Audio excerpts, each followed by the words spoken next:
Hello, everybody. Welcome to a very special edition of Beyond the Darkness. And when I say that, I don't take this term lightly today, Tim. We've been doing the show, Darkness Radio and Beyond the Darkness, for, 13 years now? Yep. This time of year always rolls around, and you and I play the should we or shouldn't we game. Is there anything left to look at or expose in the JFK story? And every few years, something interesting ripples the water and gets our attention, and we've taken a look at it. And we've had some really interesting, fascinating guests over the years that have brought to light different aspects of this story. And this year, you and I were both prepared to just move through it like it didn't happen. Just go on with our natural show. But in the 11th hour, I got an email from a publicist. And Tim, let me just tell you, when I read this information, I was put back on my heels, and I thought, all right, if we're going to do it, this may be the last best Kennedy assassination interview we ever do. And I've been looking forward to this. I'm so glad that our guest is joining us for today.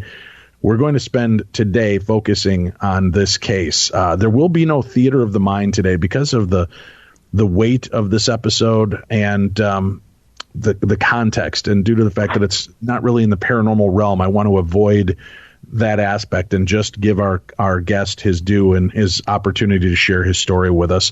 So, ladies and gentlemen, if you're ready for a ride and a new story, a new angle, and a new aspect to this history, you're in the right place at the right time today. You know, Tim, sharing my birthday on November 22nd with the day of the assassination of one of the most beloved presidents has not been a real fun memory for me growing up, right? I've always got that hanging over my head. Mm-hmm. And I've watched documentaries, watched the movies, read some books, spoken to some people. And over 13 years, as I said, we've had a chance to speak some really interesting people and some completely crazy people. And we've heard fascinating aspects of this story that haven't always been revealed or have been held back. And here we are, going 55 years since this guy's assassination. What could possibly be left to tell?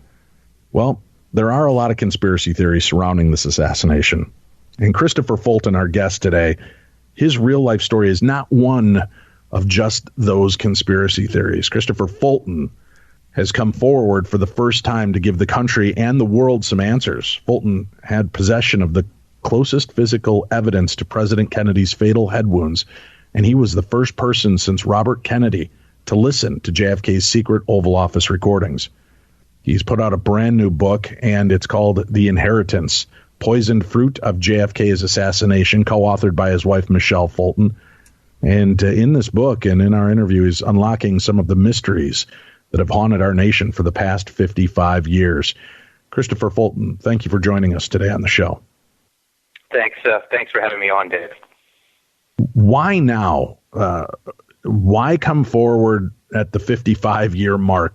Was there something significant about this time in your life that you decided enough's enough, I need to speak up? Yes, there are several factors. First of all, I should say, can you hear me okay? Am I coming through all right? Yes, you're coming through fine. Oh, okay, all right. So there's many factors involved. I've had a family recently, and I've been very fortunate to gone through some very extreme situations. And one of my outcomes of that is to be on the other side. And it took me quite a while to get through emotionally what I'd been through. But one of the main things is that President Trump had been asked to release the files on the assassination through the National Archives, and those materials were still controversial even today. And the American public really deserves to know the information in this, and they're not getting the information. The files that were released at the ninth hour, the intelligence services and the FBI had come forward to ask him to hold back material, and even barring that, there's other material that has been removed, and even some that it has to do with my situation involving the evidence. So the American people really aren't getting the full picture of this, and I personally don't believe that that's right, that they deserve to know as much as possible about it, and that's why I decided it was I really owed it to the American people and to the President Kennedy and Senator Robert Kennedy and John F. Kennedy Jr. and to Evelyn Lincoln, which was President Kennedy's secretary, to come forward now and discuss this openly. Christopher, if you could tell me, prior to this information coming to you, did you have thoughts regarding the JFK assassination? Was it part of your world? Of course, it's all part of our world, but I mean, was there anything special about this story and connection to you before, this information came into your hands? Not particularly. I mean, I grew up just outside the district, and my mother was a very interesting person, and she had contact with members of the FBI and the Secret Service that had come over for parties and that sort of thing. And my father had been involved with NASA in the Apollo projects and so forth, and had actually worked for a task force for President Kennedy, a small task force. But my interest was just patriotic, just like everybody else on the subject. I didn't really have any specific interest to do any kind of investigative work on it. It just so happened that this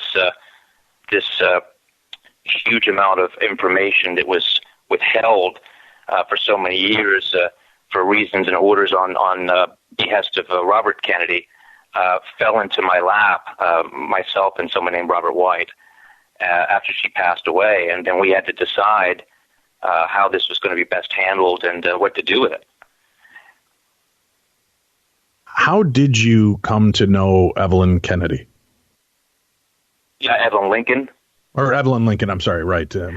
Evelyn Lincoln, Robert White was a friend of mine who lived in Catonsville near Baltimore, and he actually kind of became her kind of surrogate son. They didn't have a family, and she subsequently put her trust into him because she did not want this information to be under the control of any government agency or the White House or anything else. So she decided that it would be an individual with integrity, or someone that she felt that she could trust to pass this along, and then would determine how this information would come out. And this information that she sat on, how did she get access to this and it not end up coming out or being taken from her before her death or at the time of the assassination? It certainly was looked at by the Johnson administration to be secured from her. Bobby Kennedy had withheld information after his brother's assassination, subsequently withheld from the FBI's investigation on it so that he could do his own private investigation into his brother's murder. And subsequently, that information was kept. There was disagreements in the Johnson administration and Robert Kennedy on how and what was going to happen and how this was going to come out. But Bobby Kennedy was pretty much trapped in this.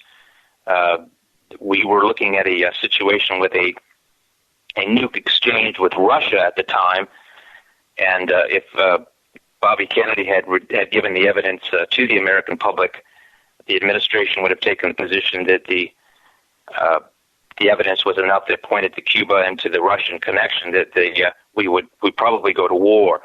And Russia was ready to, was fully expecting an exchange and was ready to do that. So that Bobby Kennedy's position was looking at the numbers of American casualties involved in that, and took it upon himself to work within the government, not to overthrow the Johnson administration, and to do what was best for the country. When your friend has this information, how does he break to you, hey, Christopher, I've got something that needs to be looked at? Does he... how does that kind of conversation even come up? Well, the The transfer took place through court.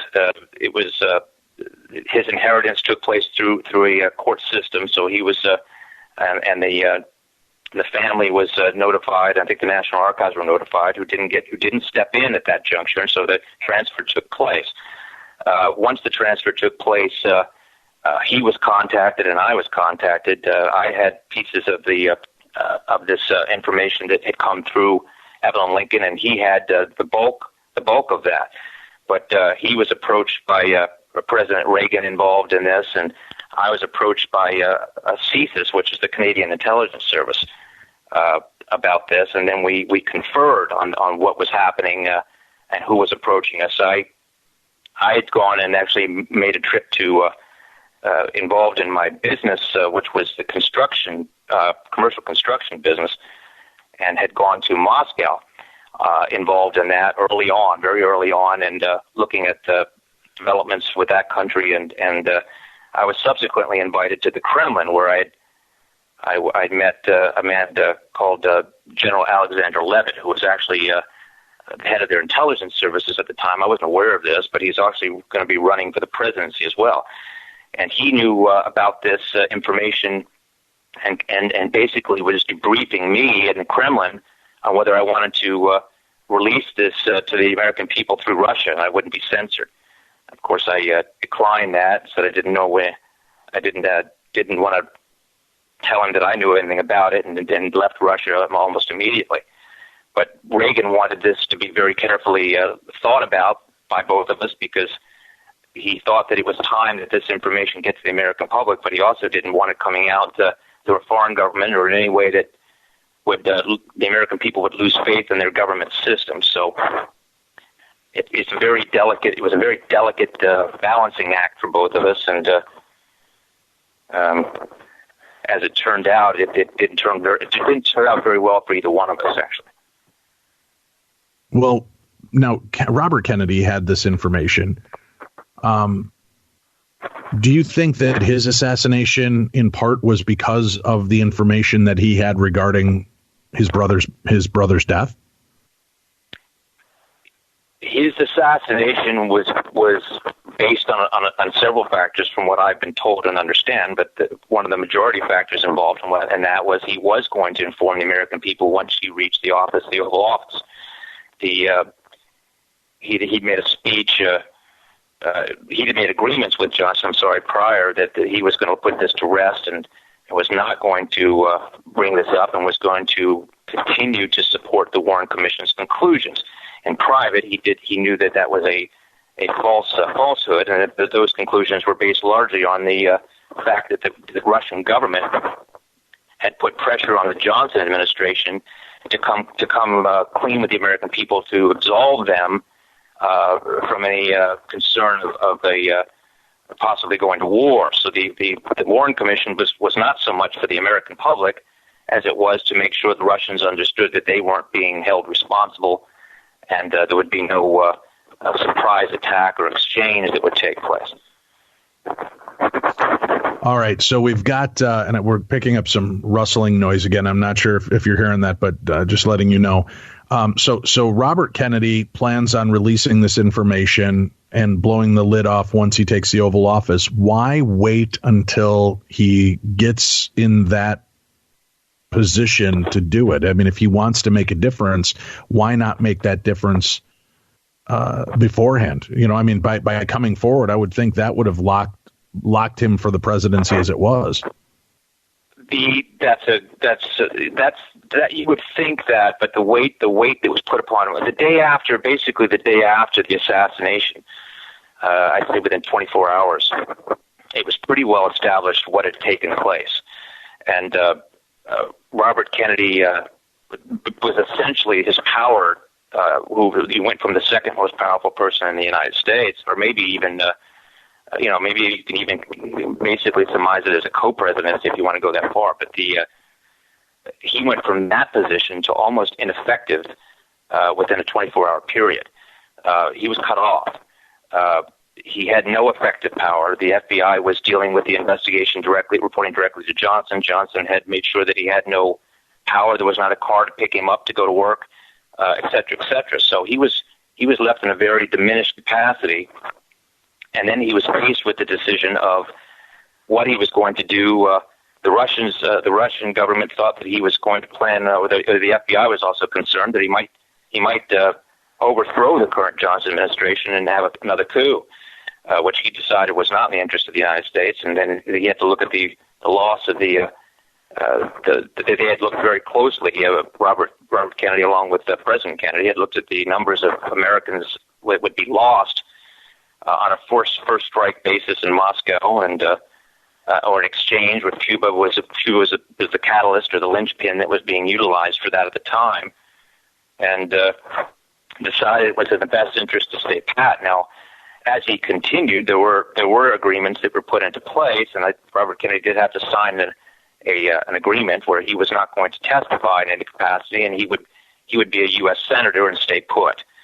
To Robert Kennedy's credit, I can't imagine there was many other decisions he could make that wouldn't have triggered a massive problem and loss of American lives. I think he made the only decision that he could, and then he hoped he would get far enough ahead to take us back to the course that his brother had put us on initially. And when he saw that Vietnam was getting out of hand, and he saw the loss of American life it was continuing, and the American nation was so divided over these issues, he stood up and decided, I'm going to take the office in '68. That's where I would have been to begin with, and that's what I'm going to do. He went to Johnson and informed him as such, and there was a verbal agreement between the two. Johnson stepped down, would not take the nomination for a second term, and Bobby Kennedy was going to run for president. Now, subsequently, he made a speech where he said that he was going to open up the Warren Commission and open up the files at the appropriate time. Well, that was a very important statement, that public statement, and that conferred that he was breaching his agreement that he had made with Johnson. And basically, Bobby Kennedy was very aware of where all the skeletons lay in all this problem, and they weren't going to allow him to gain the Oval Office. So to answer your question, yes, it had a lot to do with why Robert Kennedy was not allowed to become president of the United States in 1968. Subsequently, he gave instructions to Evelyn Lincoln and to a White House Secret Service agent who was the head of the Protective Research Section, whose name is Robert Bauch. These two people were working very closely with him with this evidence, and they had helped secure this evidence from the Johnson administration during this period. And the instructions were clear: if I don't make it, which he was very aware that he might not make it, if I don't make it, I want this evidence to stay pat and stay secured for the protection of my family and for the children and everything else, so that until such a time later on where somebody can release it. But I want this to be secured and to not be put under classification, so the American people would never be able to review it. So that's what happened after the assassination. And Mr. Bauch, who I have spoken with at length about this, and also Evelyn Lincoln, were given those instructions. And to both their credits, they did exactly what they were told to do. Nixon gets into power, and he plans to release information. Is that part of the history as well? Do you think that's why suddenly his presidency falls into this disrepair and conspiracy, and everybody starts blowing whistles and everything? Is it because of his wanton desire to come forward? I believe the way it was explained to me is that President Nixon had a lot of paranoia and was particularly concerned about the Kennedy assassination evidence coming out. My understanding, the way it was told to me, was that President Nixon was somebody that Johnson had approved. They had information on each other, and to secure that, Johnson wanted to make sure that the next president of the United States was not going to blow up his administration as being an illegal administration in any way, and so that. President Nixon was quite paranoid, and that paranoia led to him trying to make sure that no information had come out or was coming out about the Cuba problem and the Kennedy problem, and what what that all entailed. And therefore, I think part of that was his downfall, yes. The inheritance, poisoned fruit of JFK's assassination. Christopher Fulton, our guest, as we examine this case from a completely different angle. And again, Christopher, I appreciate you coming forward to share this, and we're going to get into your story. But I'm just kind of helping right now to push the narrative along, how it's interesting. So many people involved in this behind the scenes met with some interesting fates as well. Reagan, who was all for getting this information out, faced his own assassination attempt. Bill Clinton, right? Wasn't Clinton also trying to spearhead getting this information out and finally get some resolve and truth to this just before the Monica Lewinsky situation broke? Well, to President Clinton's credit, he had actually pushed personally to continue the Assassination Record Review Board longer than it was supposedly meant to go. So in that regard, yes, he was certainly attempting to continue that process. So you've got all that going on. Then information gets into the hands of JFK Jr. And, if you don't want to talk about a conspiracy, it sure looks like anybody's life that was touched by this story and knew more than they should or pushed for the truth certainly met with some very disturbing actions in their life, whether it's assassination attempts on their lives, personalities, or perhaps even in giving their own death. Do you believe that JFK Jr.'s death ties into this story as well, or is that just a sad tragedy that continues to follow the Kennedy family? I'll be very careful how I answer this, Dave. But when John Kennedy Jr. was when he died, I was locked up in federal prison at the time, so I can tell you what happened before that when I was involved with him and President Clinton's lawyers and his lawyer. Basically, he was very interested in pursuing the evidence in his father's case. It wasn't like people perceive that he had no interest and he was fluffing about. Actually, George magazine was being utilized as a very important political tool that was not being regulated to the point where he could, if he put the information out, it would be released. It was not going to be censored. So he had built that magazine into an open type forum for the American people to see politics and see what was going on. But he was very much interested in his father's assassination and gathering evidence in that and giving the American people the straight information. But when he was going to make that happen, obviously he didn't. He perished. Again, there you've got just kind of an interesting aspect of this whole story. So once you've got this information and it's turned over and you've had a chance to review it, I mean, what is that like for you? Did you have any idea what it was that you guys were about to take possession of? It was a progressive thing, I think, for both of us. There was a lot of material, a tremendous amount of material. You're talking about maybe 100,000 documents or so, and a lot of personal correspondence, personal items, Evelyn Lincoln's information, inside information, some that was going to be used for the public, some that was private.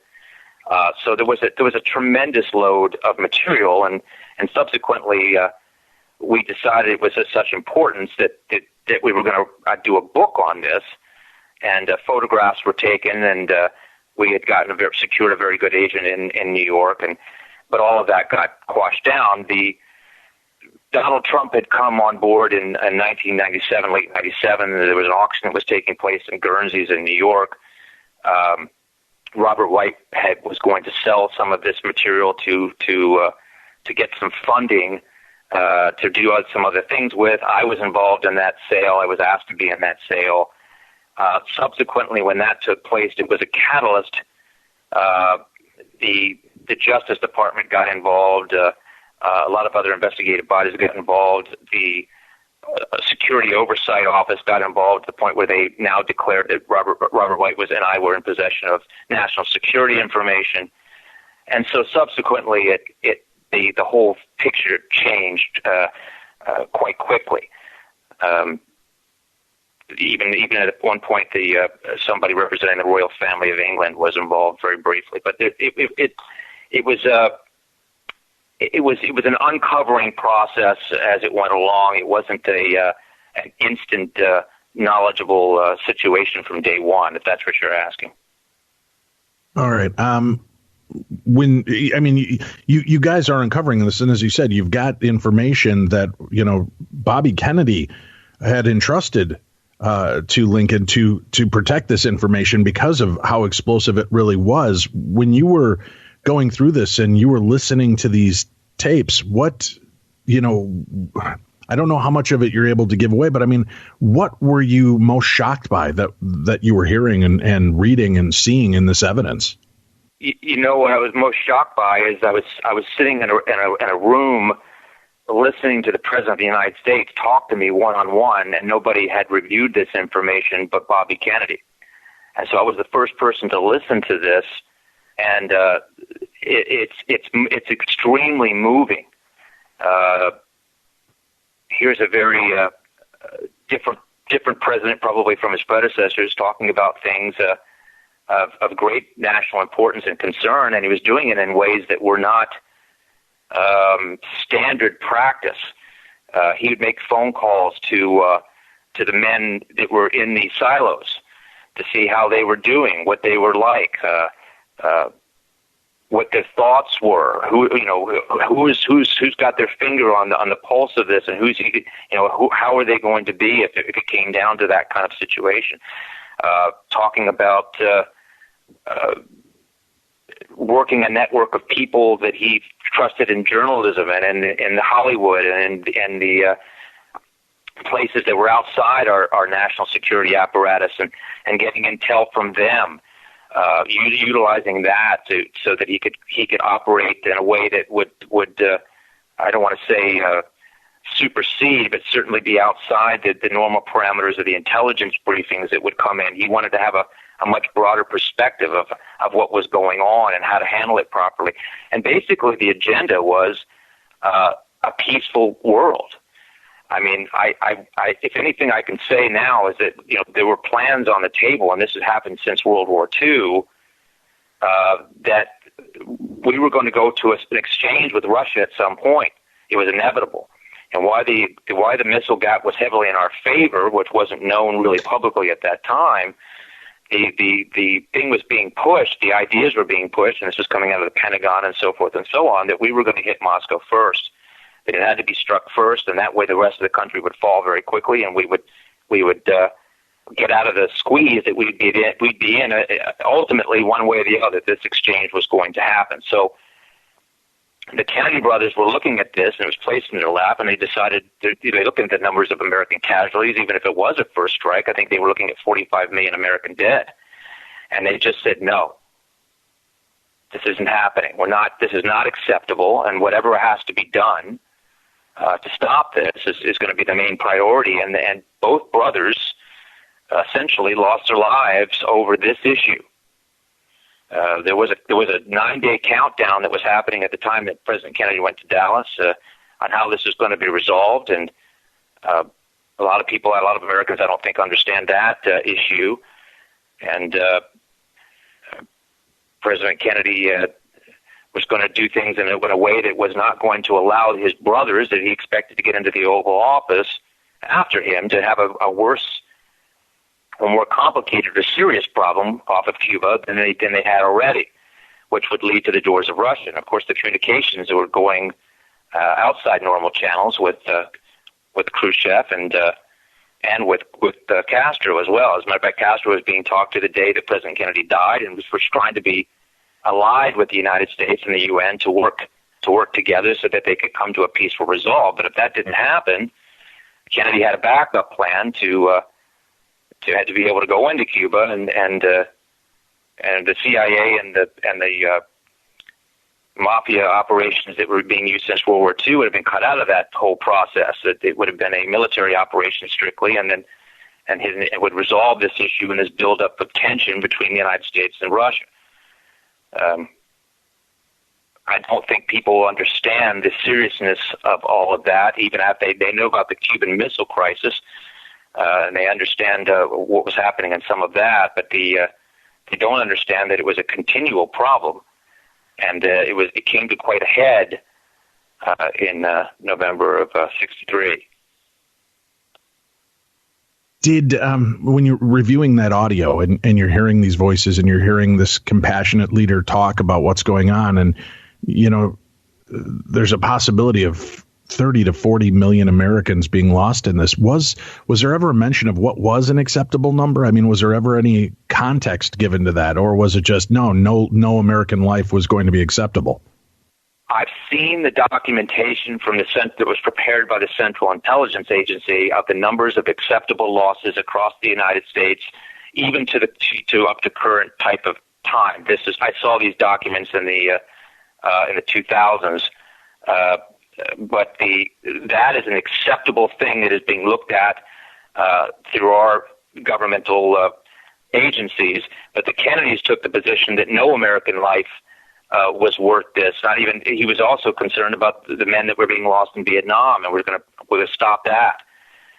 One of the things he said was, I'm going to be the least popular president in U.S. history in 1964. Those reasons being that the intelligence community in the Pentagon hated him, hated what he was doing, going around them and subverting their authority and their power on this. But at the same time, he was working for the American people. He was working for the American public and the Constitution of the United States, and that's what he believed in. He understood better than anyone. He was over in Berlin in 1945 and had seen the Russians and how they were ruthless coming into to Berlin and what they had done, and how scared or concerned that the American establishment was of the Russians. I mean, basically, Vietnam was a planned 10-year operation. He wasn't going to allow. He was not going to allow that to happen, and it was to show the resolve of the United States, not only to stop the spread of communism in Asia, but to make sure that the Russians understood that we're ruthless, that men and women, children, doesn't matter what needed to be done. We would show the Russians our resolve, and that would keep this out of an exchange with Russia. So Kennedy didn't believe in that. He didn't think every American life was important. It wasn't a justifiable situation. It was better to go to the source and get these things resolved from the source. He opened up communications with the Russians and NASA to work together to resolve their differences so that they could have a joint space program, and so that it lessened the chance of an attack or a missile launch that would be done, or a competition, as it were, between the two powers. And he very much felt the international diplomatic relations were crucial. And that, especially given that this new world that we were living in, where we had weapons of mass destruction of such a magnitude, that there would be no winners. There'd be no winners. If an exchange takes place, we all lose. And so these people that he deemed, and I can name names if you'd like, but that's beside the point, that they were insane with power and drunk with it. These other people on the other side, I can see their point and their position. They were coming from a different type of establishment from World War II, and they assumed that this was the right course for America's survival. But Kennedy came from a different point of view and said, no, I understand where you're coming from, but that's old thinking, and we have to start thinking in a different way. And that's where a lot of the conflict had arisen between the intelligence and the Pentagon and the Kennedy administration. And so there was a lot of division there that was operating secretly. It was far from the American public's eye. It was a national security concern then, and it would be today as well. But the Kennedys were operating always. Even I've heard his private conversations. I know what the man said. I know who he was talking to. I know what he was discussing. He was operating in the best interest of the American people, and I think that's very, very important, because the people that have come after, especially immediately after the Johnson administration, were put into power for a reason. Nixon was put into power for a reason, and onward it went. I mean, Ford was also part of the investigation of the Warren Commission, was given his nod because of what he said in the Warren Commission. It goes on, and we're just going down a path of more and more problems, and And the way it was explained to me is if you've got a piece of land called Manhattan and something had happened illegally, there was an illegal transfer of land or something that had been a mistake or someone had made an error, and you go back and you go through a court system and you say, listen, this can be proved, and every high-rise that's up here, nobody owns this property.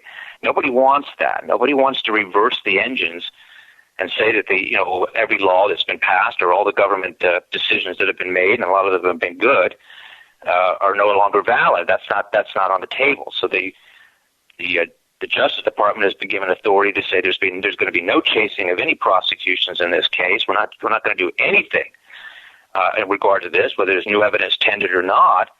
And the only way that would happen is if a Kennedy family member pushed it, and it would be looked at through a Texas state law, which is still open to the murder down there. But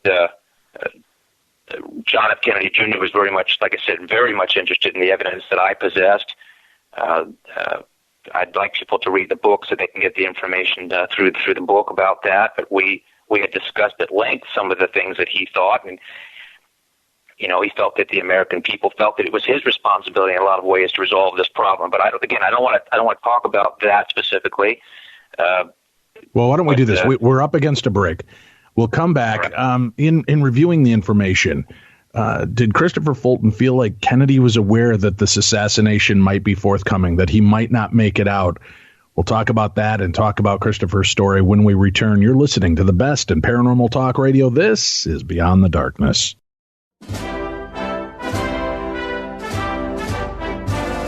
Beyond the Darkness.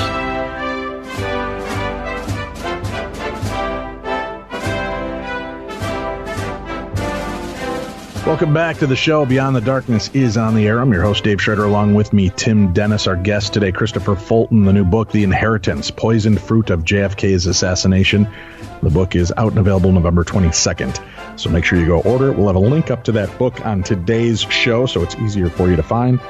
But you definitely need to get this book. Tim, you were talking to me off air. You had a couple of great points I want to make sure we cover. And as I said, I want to get into in reviewing the evidence and the information that you were given. Did Kennedy have any kind of glimpse or idea that his death was imminent, or that there was something going on? But before we launch into that, Tim, what point did you want to jump into with Christopher? Well, earlier, Christopher, you'd made the point that in Cuba, the government had used the mafia, and that's well known, well established.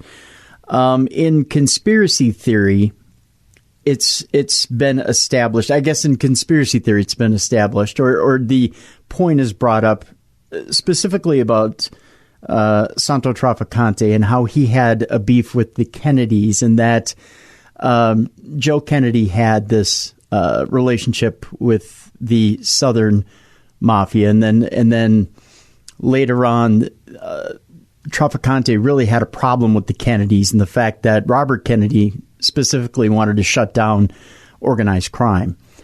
And it's brought up in a lot of conspiracy theory circles that Trafficante really had a problem with John F. Kennedy and Robert Kennedy. And ultimately, in conspiracy theory circles, they point at Santo Trafficante as the one who ultimately set up the assassination in Dallas. And they think that it might have been his triggermen who pulled the trigger in Dallas.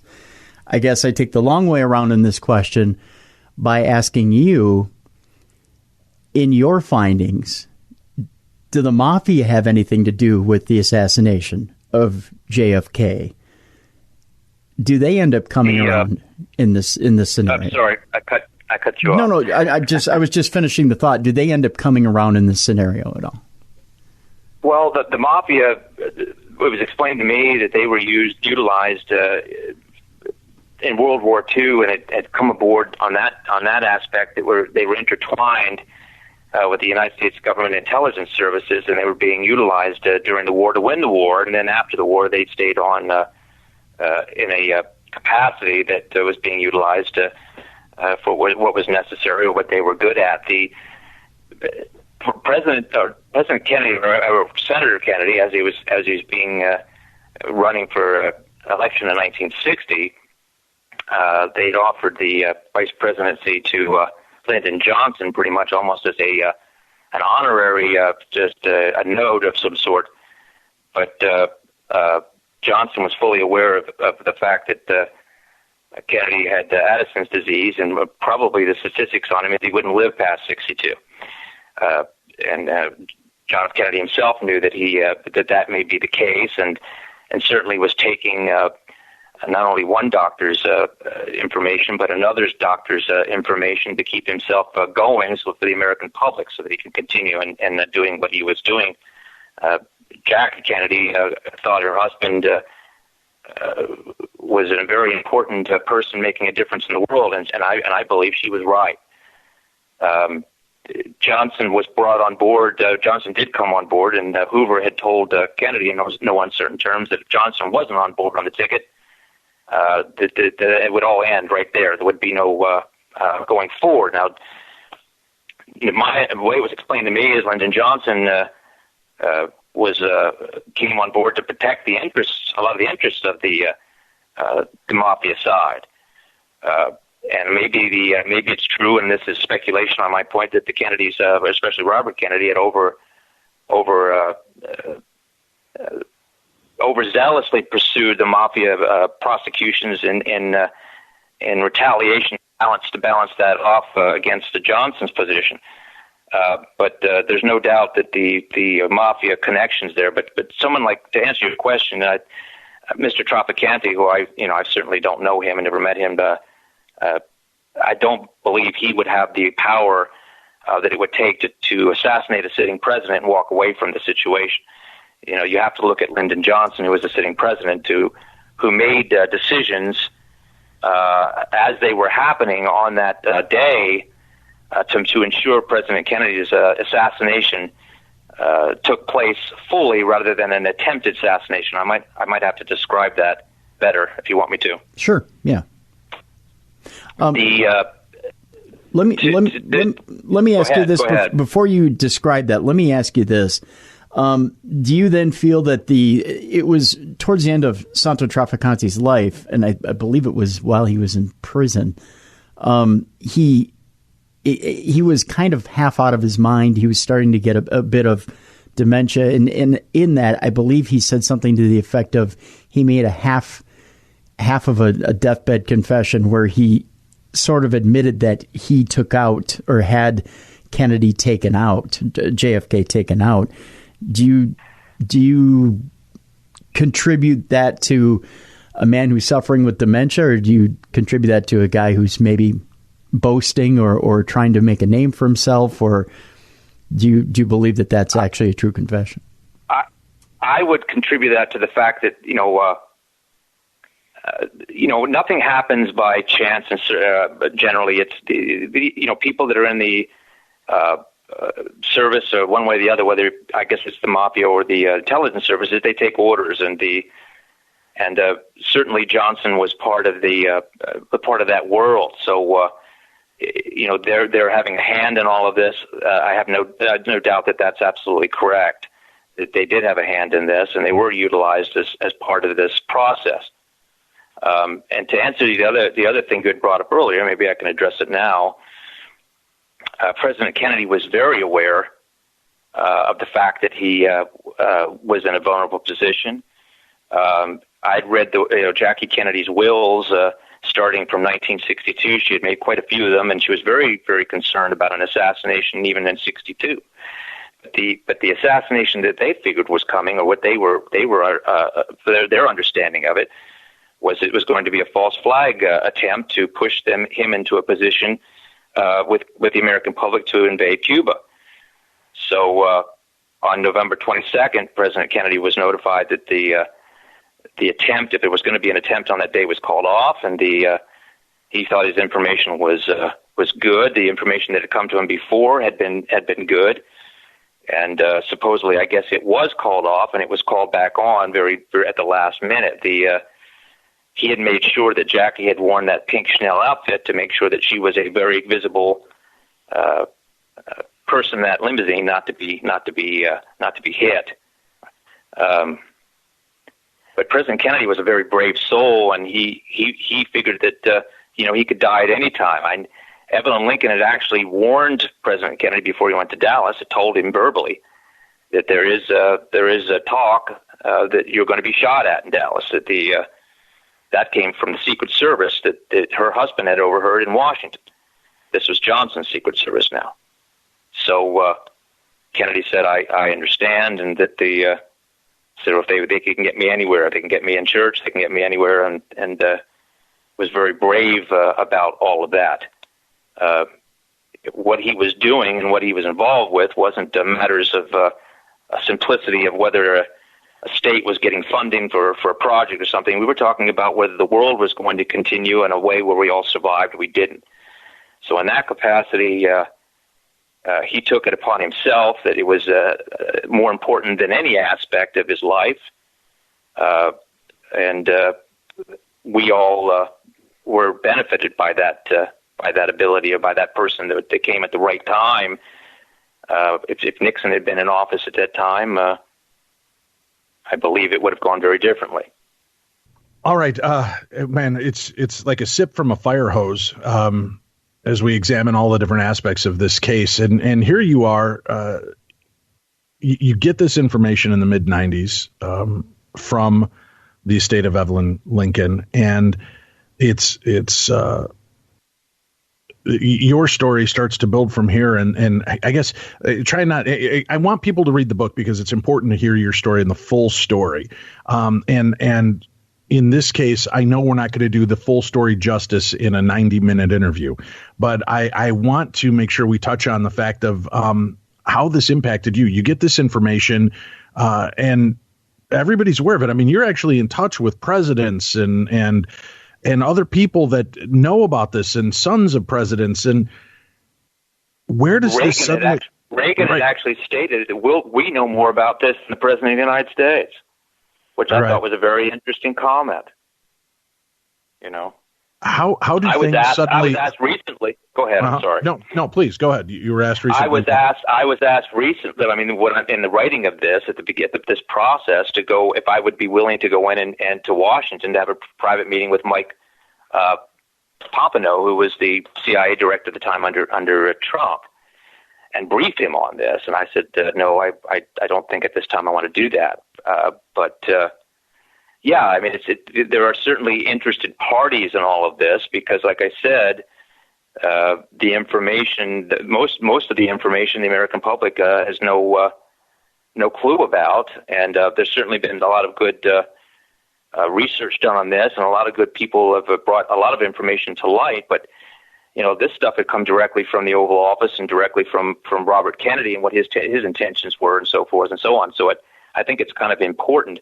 I know that Robert Kennedy's widow is holding on very tightly to his private papers, even to this day, which involved the Cuban Missile Crisis and what happened after the assassination. And there is some infighting, from what I understand, between the factions of the Kennedy family on how they want to deal with this. So I have to be somewhat careful in that regard as well. I certainly want to respect the privacy of the family, but at the same time, I think there are issues here that are of national and world importance that the American people need to know. Why is that? I mean, again, I know that the Kennedy family has been through a lot, but you know, this was a position that they put themselves into. This was something that they chose to be involved in, and at this point, the security and aligning history seems more important than protecting one family's legacy. Why not just come forward with this information and expose it for what it really is? Well, there's the balancing act. I mean, the Kennedy family has sacrificed, and John had mentioned this. Their sacrifice has been very severe in this regard. So I can only assume that they, whatever their connections or concerns are, or everything else for the rest of their family, that they don't want to continue that process of loss. So I have to respect that, but at the same time, I'm walking a kind of a line of what I think the American people need to know. And for example, I knew the Justice Department was questioning me on the lines of the recordings that I had and so forth, and they were trying to say, who gives me the right to give out or to put out non-secured national security information from the White House. I said, look, I haven't released any of that, but some of the information that we were going to address was the memoirs of President Kennedy, which he expected everybody to hear. This is not something that I was going to put out there without a review of somebody necessarily, but at the same time, the Justice Department wanted to know everything. What was the evidence that I had? Who was involved? Who was I possibly working for? What was the angle? Who had been exposed? What was the purpose of this? Was it going to be a case opened up in Texas? And was that a plan?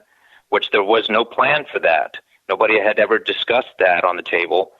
But they were very concerned, and like I said, they had given me what's called a blanket immunity for testimony, and this testimony was in front of the Justice Department and the intelligence services, and this blanket immunity basically covered myself and my family from prosecution for anything. Which if they had known me to be a terrorist or a mass murderer or something, that was all covered under their blanket immunity for gaining information about this subject. Which is amazing to me, considering all of these things took place back in the 1960s. But again, it comes down to the fact when you start, and President Reagan tried to explain this, as you unravel this, the democratic process and the trust between the people of the United States and the governments that's there to represent them, and the statements of facts that have been put out by the United States government are in contradiction. So therefore, it becomes a concern of how it's handled and who's handling it. All right. I understand that aspect of this as well.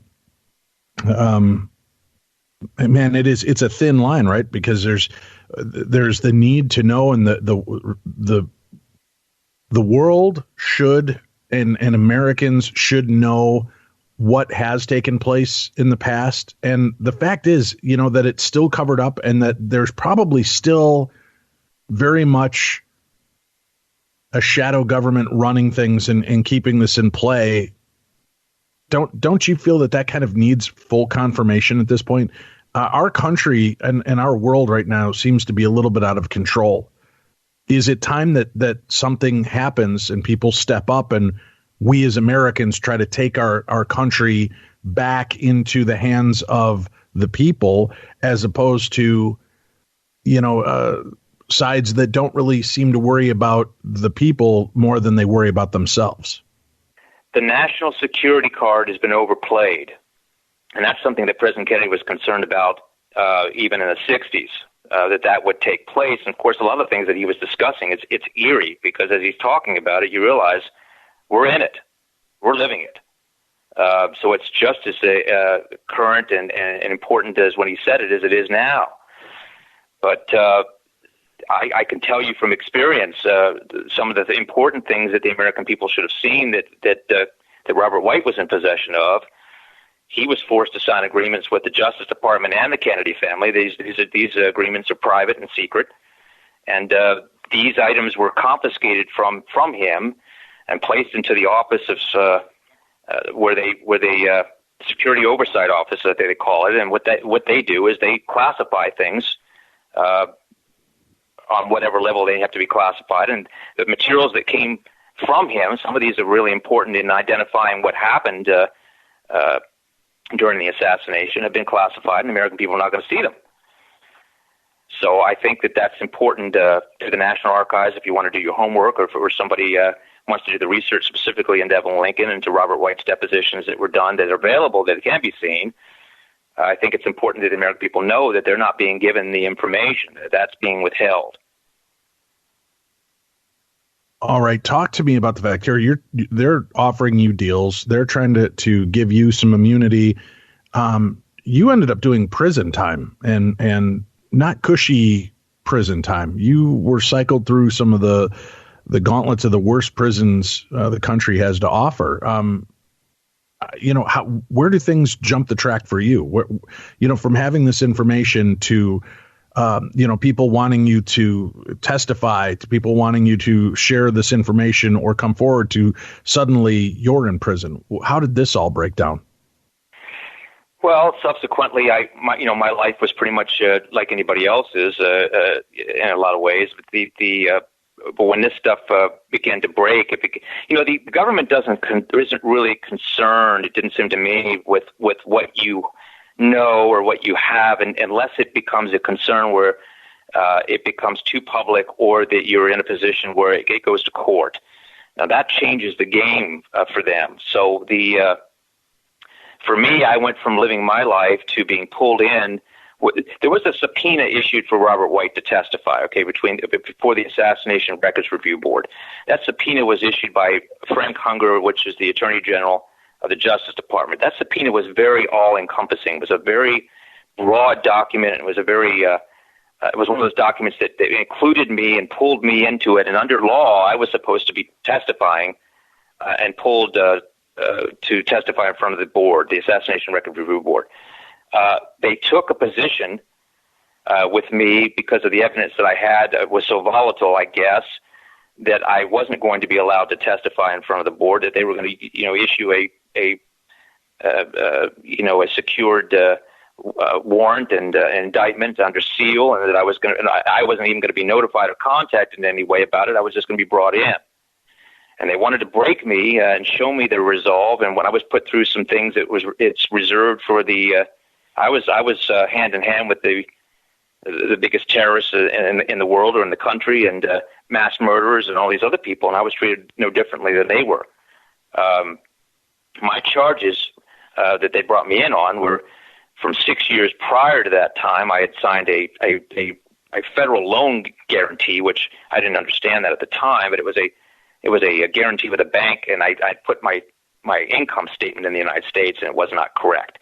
So by signing that, I signed a federal form that was not correct or fraudulent, as they said. So they were able to pull me under a tax failure to evade reporting requirements for the United States for the IRS. So anyway, they pulled me in under that, which happened, 6 years prior to this thing happening, and under the blanket of a national security ticket, and all very quiet, and broke my resolve the best they could. They had me on aircraft chained up for a month at a time every day. I was all over the country chained up at 10,000 feet. We'd go up to 10,000 feet. We'd cruise. We'd come back down, processed in and out of military bases, and then into federal facilities that night, and then back out onto federal aircraft again. And then I was in some of the most hellacious prisons that I didn't know existed on U.S. soil under maximum security conditions. And I asked the prosecutor why they put me through some of that, and they said, well, if we really didn't like you, it would have been a year of that to break you, but we decided to go short on you. So then they put me into another facility, which was pretty horrific, and then I watched people get lethal injections and die in that facility. We didn't know what time it was. We didn't see outside. It was pretty extreme. And so then after about almost a year of that, they had gone, to threaten my family's position. And I said, okay, well, let's negotiate this. I'll come to the table. I'll do whatever you want me to do. And that's when the agreements were signed. And subsequently, I was looking at a 50-year prison sentence for this, which is pretty extreme, but the feds are pretty heavy-handed. So the 50 years. So when I signed the agreements with the Justice Department, I did my interrogations. They, under the threat of perjury, if I had perjured myself, the FBI would have notified the Justice Department. I'd still be in prison now. So I told them all the information very truthfully, signed agreements with them. I went before the federal judge in the Fourth Circuit in Maryland, and they said, okay, well, you understand that if this agreement can be thrown out on me, I can give you 50 years right now. I said, yes, I understand that. It was a gag order that they wanted me not to speak. I didn't speak. The judge took a lot of things into account, and then I got sentenced to much less time than I was being pushed to begin with. So I was fortunate in that, and I was able to get through the system. But it was an eye-opening experience, and sort of my own personal war over this information. The Inheritance, Poison Fruit of JFK's Assassination. That's the book we're talking about. We're speaking with Christopher Fulton, the author of this book. While you're twisting and doing time for this, I'm just curious. I mean, are you trying to figure out ways to cut deals, to get out, to release information? Where exactly are you at in all of this? Well, I mean, the federal system does a very good job at keeping you locked away on what's called a Federal Reserve, and what stays there or what goes on there is regulated to a large extent. So basically, I was just trying to get through my time. But as I was going through this process, it's very interesting. Initially, the judge involved, who had actually helped me, and there was also a U.S. senator that helped me when I got out. I was sent to a place called Loretto, which is kind of an exclusive place, a very small federal facility, which is a camp, after my sentencing in Pennsylvania. And that place is kind of reserved. They have drug offenses there, but people that are movie star families or CIA or White House people and that sort of thing. And I met a lawyer there who was had worked with the agency and was on the inside of a lot of tracks. It's amazing how much information goes through attorneys, because attorneys are utilized where they cannot be put on the stand. And so these guys have given a lot of information. But barring that fact, we learned to trust each other, and he was able to give me a lot of insight as to what was going on in my case legally, and the attorneys that were involved in my case, and what the agenda was probably going to be, and all that sort of thing. And I met some other people along the way. So it was including someone that was an older gentleman that had spent most of his career in Russia in the embassy, and had worked his whole life only to wind up in federal prison. That was his kind of reward at the end of the day for a lifetime of service over there. And he had shown and shared with me some of the Russian side of things through his court case. He was able to keep some of this documentation with the agency, and he shared some of that with me. So I did learn some things through that process. It's amazing that they put these people in the same basket in these different places. But to answer your question, I was not. There was no way for me to pursue any information to the American public while I was doing time. Yeah, I just didn't know if there was any leverage you had with the information. Why do you think, having access to all of the information you have and how secretive they've wanted to keep this, why do you think, Christopher, that you're still alive? It's really interesting. The stuff that transferred to us, that came through us. I was initially contacted, like I said, by CSIS. Here's the Canadian Intelligence Services contacting me about this, telling me what I have. But it's amazing how nobody really knew what Evelyn Lincoln had kept. The stuff had been so covertly operated that Bobby had cleverly operated as an attorney during that period, and had made sure that this evidence stayed protected from the FBI and the Johnson administration. But most of the people had no idea what was involved. It wasn't until they kind of caught up on the investigation till they realized what we were in possession of. They didn't even understand it all. So by that time, I've been told that it's highly likely that I'm still here because I went to federal prison. The federal prison saved my life because it put me in a situation where I wasn't out there roaming about talking to CNN. I was out there, and of course CNN wanted to talk to me. There was a point there in New York where everybody wanted to interview me, and I kept my mouth shut. And again, that probably helped me.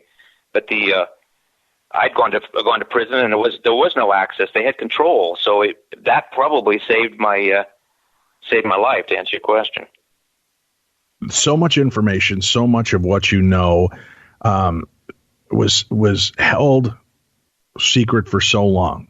You are both given information. You've looked at this. You see what's going on, and what took place at that time. And again, I want people to read it to get the full breadth of the story and the information that you give. But even in the press releases, it talks about the fact that here you are with information that really only you and RFK had and had access to. That's right. That's right, and that's why the Secret Service. When Evelyn Lincoln had asked me to contact this member of the Secret Service, Robert Balk, and this man is an incredible gentleman. I mean, he's been involved in presidents and protection and on the inside of things. I'm trying to remember. I think it's since Roosevelt, but geez, he was really an American patriot, and didn't even share the information that he gave with me to his own family. he cooperated and opened up to me because he thought that he assumed Evelyn Lincoln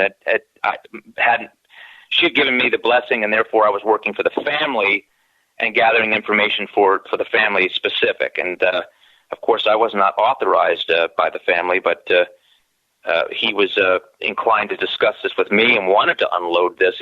Some of the things that he'd held close to his vest for so long, and it hurt him for so long. He said after Bobby Kennedy's assassination, he just didn't have the heart in it anymore. He couldn't go on.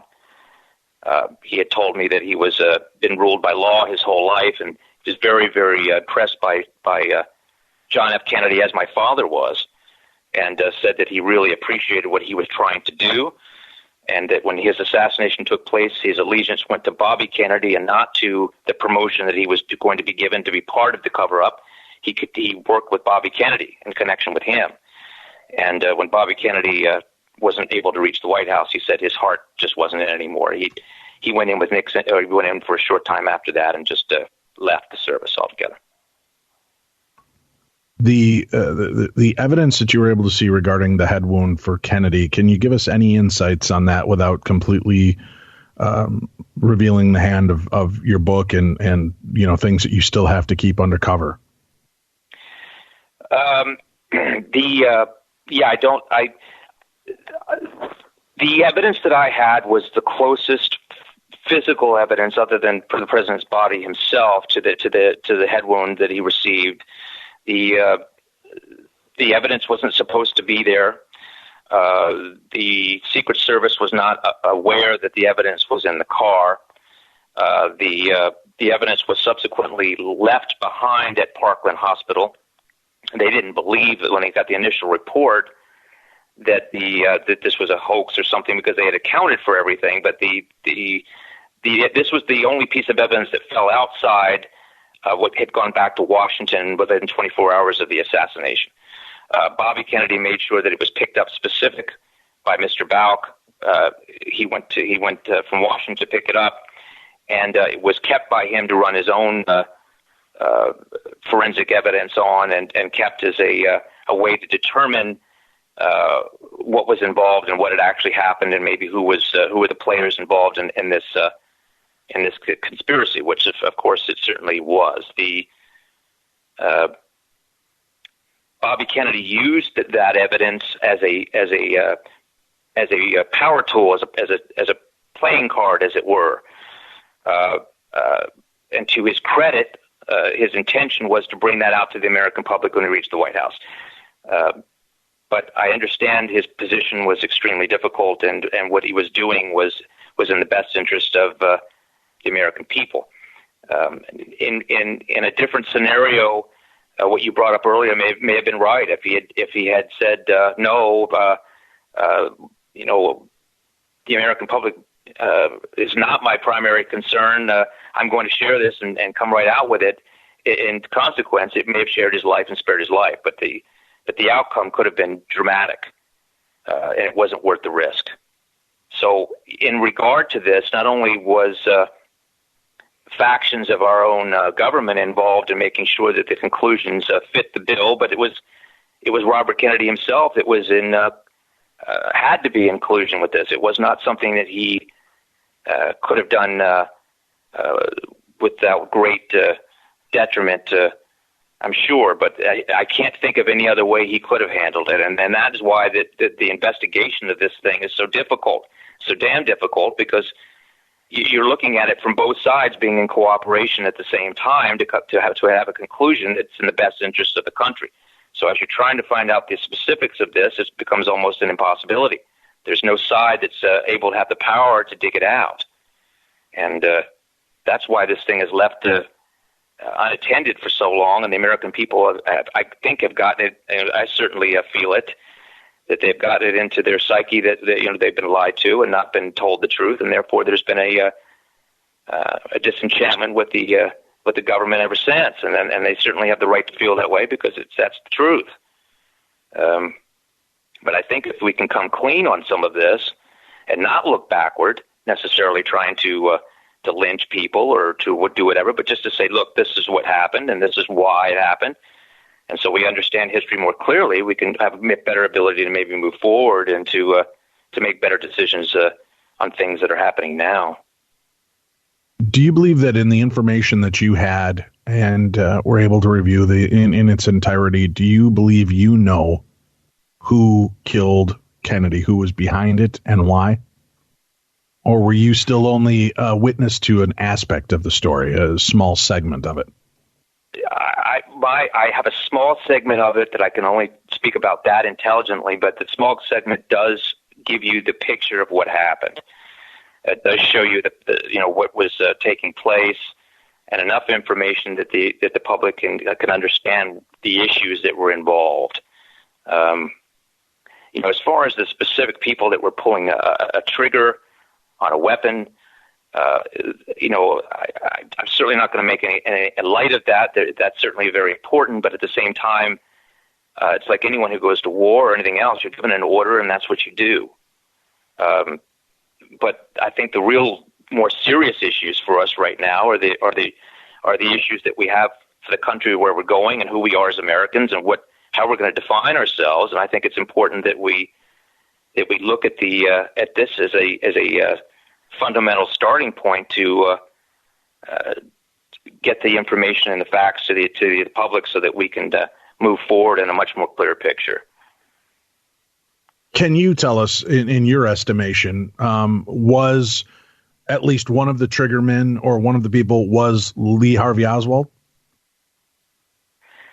Lee Harvey Oswald was involved. He wasn't involved as people know him to be involved. And I think it's important to look at Lee Harvey Oswald. He was a very intelligent and important person in history, and the history books have it all wrong. And that needs to be looked at with clarity. Mr. Balk was very specific about that. And we had Judith Very Baker on our show a handful of years ago discussing this case. And in her story, she was very definitive in the fact that he was an American hero and that he was doing things that he had to do behind the scenes. And it was when he got wind of the assassination coming towards Kennedy, when he alerted the officials that he thought should know, he realized he knew more than he should have, and that put him now in the crosshairs. Do you think that what you know of the story corroborates her estimation that he was a patsy, and that it was his knowledge that maybe got him in trouble and got this case hung on him?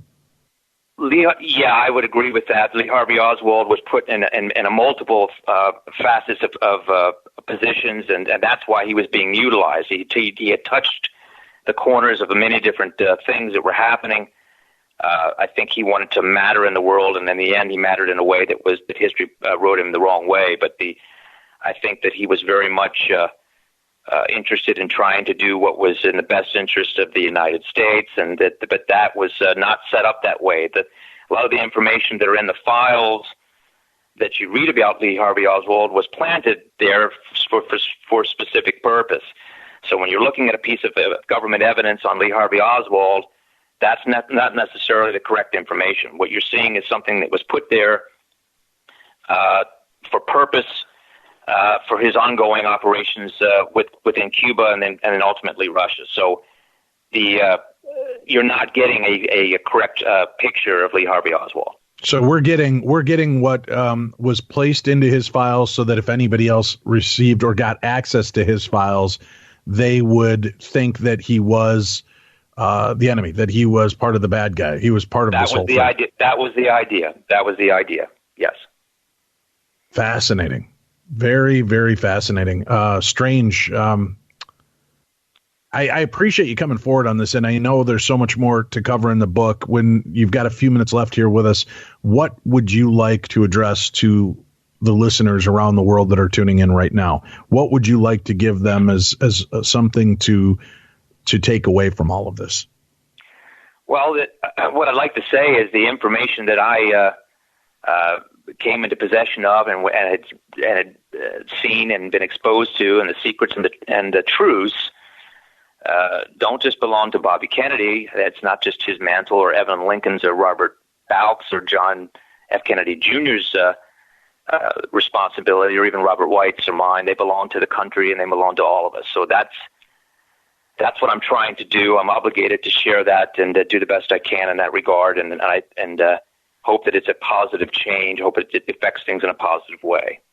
Do you think that there's any chance that the information that you came into contact with might be misinformation as well? Might be information that was meant to lead people down the wrong path and continue that narrative so that we never truly find the truth?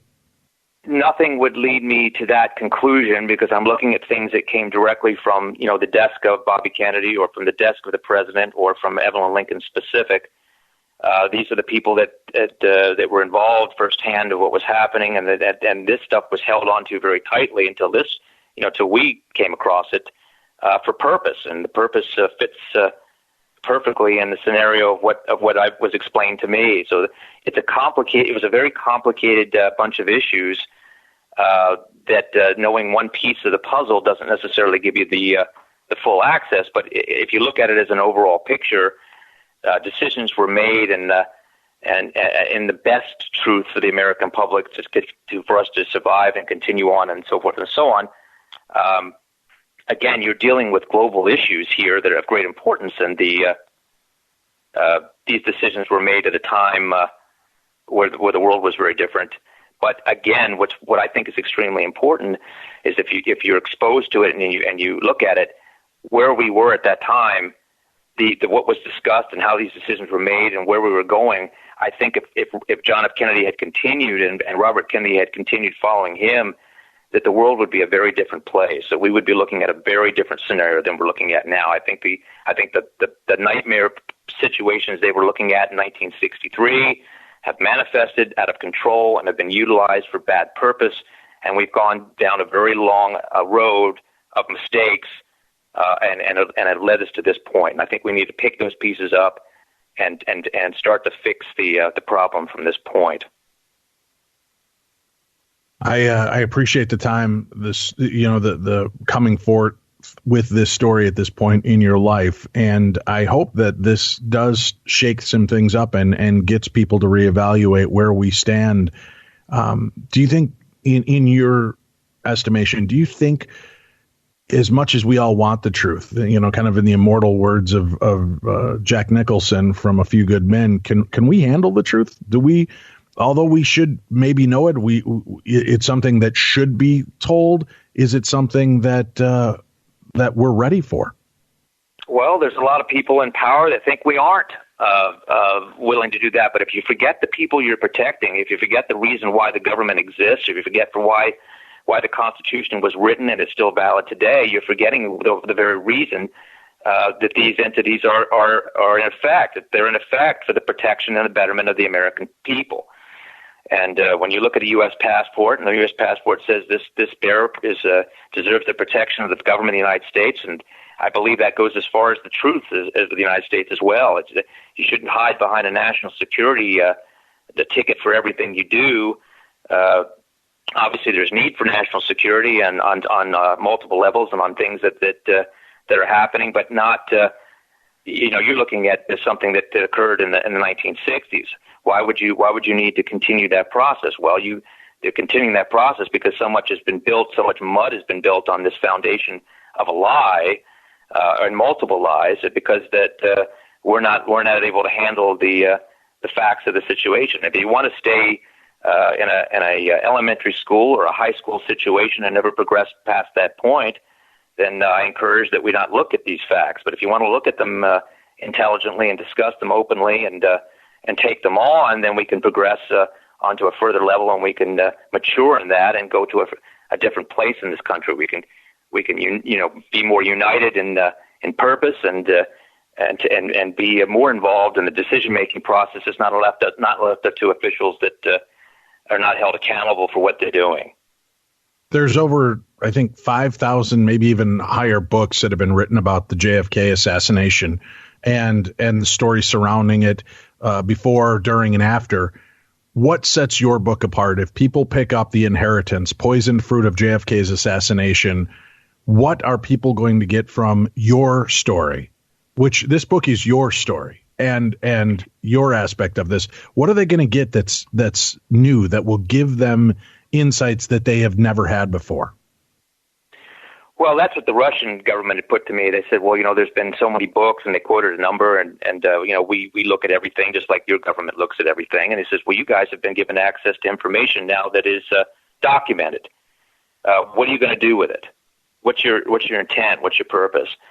And I didn't know how to answer that question then, but my answer probably now would be to make the world a safer, a better place for me and my kids and your kids and everybody that's in the same boat. The more educated that we are, the more informed we are. I believe in the American people, and I think they'll make better decisions based on that information. So you do believe, aside from hearing your tale and all of the things that you had to deal with regarding this, you do believe that they're going to walk away with information that they were unaware of before. They're going to get a keen feel for a different aspect of this story. There's little doubt in my mind from the fact that the people that were questioning me, or the people that had talked with me about this subject, or who I run into and talk about it as an average American citizen may or may not know. Yes, I would say that's definitively yes. That you would be picking up information that's important as an American citizen to know how this transpired and what was happening behind the scenes and who we are now and why. I think, under a covert system or covert operations, I've been to Russia, I've seen how that operates. You can mask and hide a lot of things, and the people that are the losers are the people of the country, because we're the ones that are really going to pay the price, aren't we? One way or the other, we're going to have to pay the price for decisions that are being made, whether we have a nuke detonation that occurs on American soil and that's being utilized for purpose, or whatever else that comes down the road. We're the ones that are going to be the pawns in that, and we need to take some responsibility and know the facts and know the truth of things. And I think it should be an open forum and an open discussion about it. Right. Everybody can have their specific filters, and my relatives have fought for that right, and I think that's a good thing in a democracy. And a democracy is the best form of government that's existed as far as I know so far. So in that regard, if we're going to be in America that we believe in based on the Constitution, I think we need to move forward in that direction with resolve, and not to leave it up to people to interpret it for us. At the height of your success in commercial construction, you were extradited, sent to the U.S. Because you were in Canada, sent to the U.S. federal prison for your possession of this physical evidence in JFK's assassination. Your life was turned upside down. Do you regret now ever taking possession of that information? Are you glad that did come into your hands, so that you know that at some point you've done your part to bring, or at least try to bring, some of this to light in the public's eye? When I have every other day, when I have a waking dream or nightmare, the occurrence of an issue that I'd rather forget about, I curse the information. But at the same time, it must have come this way for purpose, and I feel responsibility about that. And life happens as it happens, and when something happens, and you see that it's an important part for you to step up, that's when your character comes into play. And I'm the one who shaves my face in the mirror, and I want to make sure that I feel good about that when I do that. So yes, I think it was important for me to talk about this time and to bring it forward. If this stuff had come out through the National Archives and been open for the American public to see, I wouldn't have written this book. But the fact of the matter is, it's not. Go ahead. The book is 528 pages long. You go quite in depth on quite a bit of this. Leave us with one juicy morsel, one thing that people can really sink their teeth into, one secret that has yet to be revealed. Wow. 528 pages. There's got to be one you can throw out there. When you say secret to be revealed, give me a context. In the book, what you've put together, the story that you've, the narrative that you've put together for this entire scenario that you lived through, that you reviewed, that you held in your own hands, that you saw there were secrets there that have not been revealed to the general public? Well, maybe an overview, the best I could say is that there was an attempt to bring this forward in 1998. There was a consensus of sorts to bring this information forward, and there was an investigation done and a suppression that involved the Justice Department and the American government at a time when you figured this wasn't still a current ongoing situation. So as far as that's concerned, I could say that's part of what the book is talking about and revealing. It's revealing that this is an ongoing concern for the American government and for the American people, and that they are still not willing, after all these years, to let the American people know or have access to the information. And that's what I'm trying to bring to light, is that this isn't a situation that just happened in '63 or in 1968 when Bobby Kennedy was taken from us, or Robert Kennedy, I should say more respectfully, that was taken from us, that no, this is a still ongoing process, and you need to be made aware of that. You need to have your eyes opened about what's continuing to this day. Christopher, I have one question for you here, in that, you say that, and this has been the thing that we keep hearing throughout the years, and you've brought it up throughout the interview, in that this information is sensitive, and we keep getting the national security card thrown at us year after year after year. And when it comes to the time when this redacted information is about to be unredacted, and we're about to get the final information given to us, it's taken off the table. And recently with President Trump, it was taken off the table once again. And tell me, what is the absolute worst thing that could happen to us as a society if we were to find out the truth? What is the fear that the government has? What is the worst thing that could happen to us as a society in their eyes? What would happen to us if we found out the absolute truth? If you look at the city of Washington, D.C., and you look at the monuments there, I grew up there. Those monuments were built for purpose. They're built to establish a power base and a respect for the government of the United States, for the people of the United States and for the world. So if the information that has come out from the United States government or an illegal administration was such that the American people lost faith in the system that they were supposed to entrust the country with and their families with, the loss of power, the loss of the ability to control would be the number one, from what I understand. And that's also, you've got collateral damage of innocent people, or not innocent people, but people that are good people in the intelligence communities and other things that could be affected negatively, and all these other sorts of problems. But the real tragedy of this, and the scary part of this, is that if you never tell your children the truth about anything, they're never going to grow up, never going to understand, be able to make decisions based on information, just as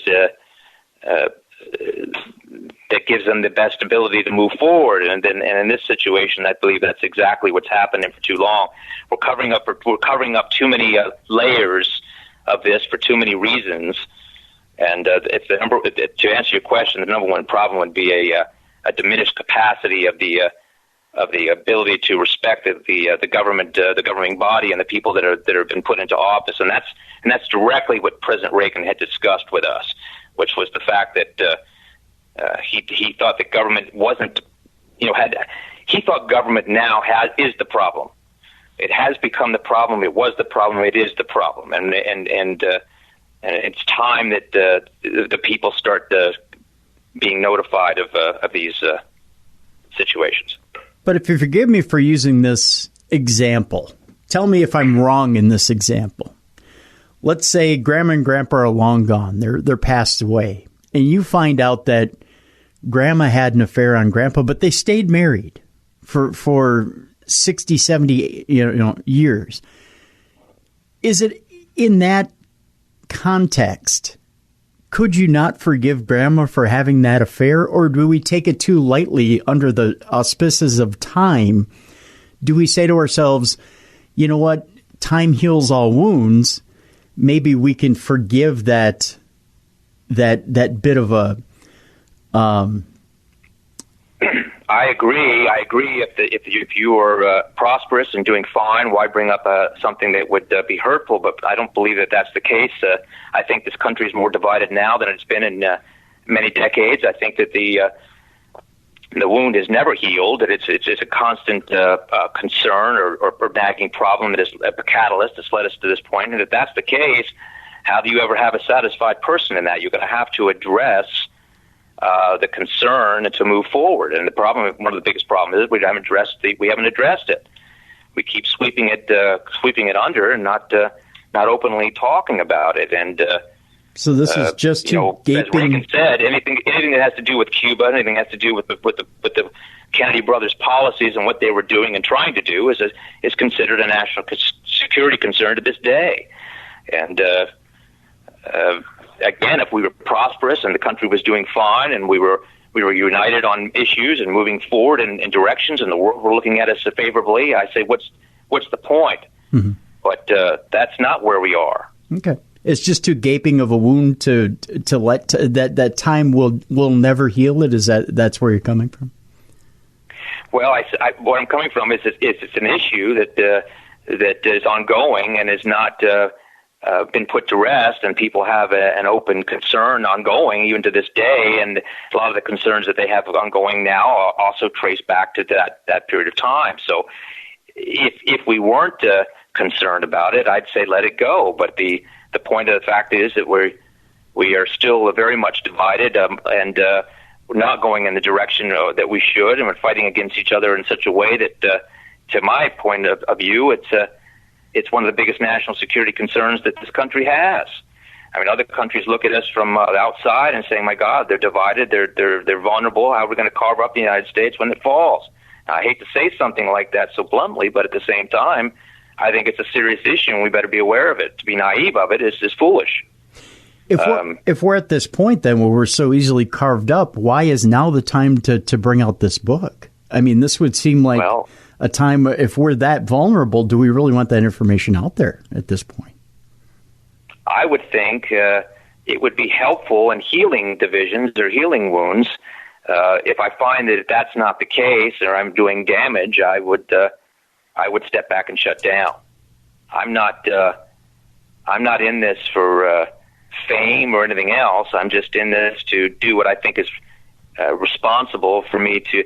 If I perish tomorrow, if that's my time, mm-hmm. I thought, my God, one of two things is going to happen. I'm either going to leave this to my children, which I don't want to do, or the information dies with me, and that's the end of the line. So I thought, well, that's not a fair thing to do. Right. So I put the information in a book. If somebody wants to read the book and they get something positive out of it, or it's going to affect a positive effect, I'll stand there and speak about it like I'm speaking to you today. If it's going to be a negative effect and it's not going to bring about something then in a positive way for this country, for the American public, I'll just stand down. That seems like a logical thing to do. Understandable. The Inheritance, Poisoned Fruit of JFK's Assassination. The book releases officially on November 22nd. You can pre-order it by the link that we have on today's program. Christopher Fulton, thank you for coming forth with the truth and sharing your story with us. Thank you for having me on. I appreciate it. We'll be back again next week with more of the best in paranormal talk radio, plus brand new theaters of the mind and supernatural news, Parashare, and more. For Tim Dennis, I'm Dave Schrader. Have a great week, a happy Thanksgiving, and remember to enjoy the life that you have. Enjoy the friends, the family, the laughter, the love, and take advantage of that. Slow time down this next week and soak it in as much as you possibly can. Have a great week, everyone.